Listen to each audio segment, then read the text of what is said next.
Health Canada's First Nations and Inuit Health Branch. She's been Director General of Department Litigation Management and Resolution Branch for the Department of Indian Affairs and Northern Development. Notre conférencière est sous-ministre adjointe de la Direction générale de la santé des Premières Nations et des Inuits de Santé Canada. Elle est impliquée depuis plusieurs années dans le domaine des politiques autochtones.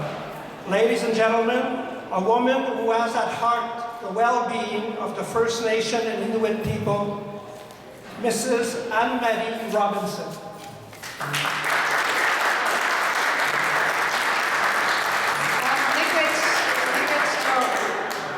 I feel like dancing still instead of speaking after all that wonderful music. I should also say I'm also a member of the Algonquin Nation from Eastern Ontario, so I'd like to acknowledge all of my ancestors and my elders who lived on this land for many centuries.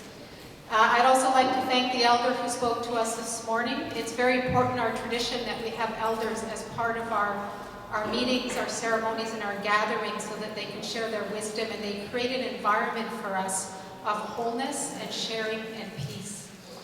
As Alan noted a few minutes ago, Aboriginal Awareness Week has been around since 1992. And pretty much since the beginning, all the federal departments have been celebrating this wonderful event. And I'd like to thank Luc and Fabienne and the committee who worked so hard for the last 6 or 8 months on this. I'd like to thank the Treasury Board who supported them in that role and all of those people who gave their hearts and put a lot of thought and care into this ceremony. And we have a wonderful week planned for you ahead. There'll be workshops offering courses on drum making, sash weaving. You'll be able to learn about how to make traditional medicine and learn about traditional healing. You'll be able to chat with representatives from Aboriginal national political organizations, and you'll be able to admire the work of Aboriginal artisans. I believe it's important to take this time together so that we can better understand Aboriginal cultures and traditions, but there's another reason.